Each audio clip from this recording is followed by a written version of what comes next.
एक बेगैर इंसान, एक मलून वसीम रिजवी नाम का जाहिल, देश का दुश्मन, मेरे देश के अंदर नफरत फैलाने की साजिश करने वाला गद्दार जो बकवास कर रहा है, उसको सिर्फ हम वाज़ेह तौर से एक बात कहना चाहेंगे कि हमारा देश लोकतांत्रिक देश है, सेक्युलर देश है, और यहां पर किसी भी मजहबी किताब पर, संवैधानिक तौर से मैं बात कर रहा हूं, पहले किसी भी मजहबी किताब पर जो फेथ है, रिलीजियस फेथ है, उस पर क्वेश्चन नहीं हो सकता।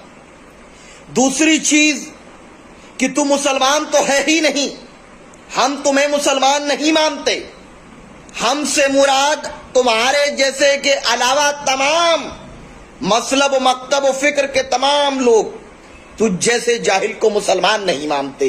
तुम जैसे लोग सिर्फ और सिर्फ समाज को और देश को तोड़ने का काम करते हैं।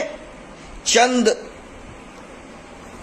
लोगों के इशारों पर थिरकने वाले और टुकड़ों पे पलने वाले लोग ये नहीं बताएंगे क्या हक है क्या सच है। और याद रख ले जाहिल इंसान कि अल्लाह ने कुरान पाक की हिफाजत की जिम्मेदारी खुद ली है, और जब तक ये पाक मुकद्दस किताब बाकी रहेगी तो दुनिया का निजाम है।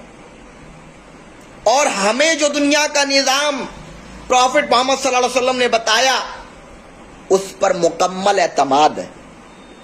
हमें किसी जोकर का सर्टिफिकेट नहीं चाहिए, बहुत स्पष्ट। दूसरी चीज तो हम तो कहते हैं योगी जी आपकी सरकार बड़ा एनकाउंटर करती है, क्या एक देश के दुश्मन का एनकाउंटर नहीं कर सकती आपकी सरकार जो देश को तोड़ना चाहता है? क्योंकि आर्टिकल 25 का वॉयलेशन कर रहा है ये व्यक्ति, और जो व्यक्ति इस तरह की हरकत करे वो देश को गलत दिशा में मोड़कर नफरत फैलाना चाहता है, दुश्मनाई पैदा करना चाहता है। इसका एनकाउंटर कब कर रहे हैं योगी जी? मैं अपील कर रहा हूं।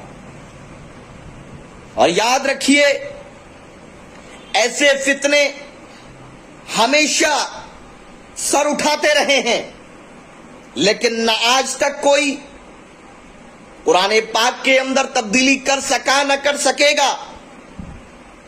ये फितने आते रहेंगे, और हम एक लोकतांत्रिक देश में, एक ऐसे स्टेट में जहां पर सर्वधर्म सम्मान का फॉर्मूला है, उसमें रहते हैं।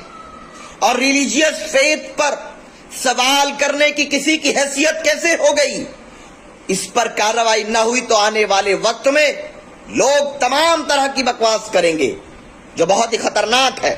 इसीलिए देश हित को सर्वोपरि रखते हुए, समाज हित को सर्वोपरि रखते हुए, देश की एकता और अखंडता को सर्वोपरि रखते हुए मैं ये अनुरोध करता हूं कि ऐसे देश के दुश्मनों का एनकाउंटर होना चाहिए, सख्त से सख्त सजा, कन्विक्शन के जरिए यह एनकाउंटर जो भी बेहतर हो किया जाना चाहिए। और एनआईए को भी इसकी जांच करनी चाहिए कि कहीं किसी आतंकवादी संगठन से तो इस शैतान के तार जुड़े हुए नहीं है, ये भी जांच का विषय है। और हम लोग इसमें लीगल कॉज पर भी काम करने की तैयारी कर रहे हैं। एडवोकेट वसीम साहब जो हमारे जिला कोऑर्डिनेटर है पीस पार्टी के फिरोजाबाद के, उनसे बात हुई है, इंशाल्लाह जल्द उसके रिगार्डिंग जानकारी दी जाएगी।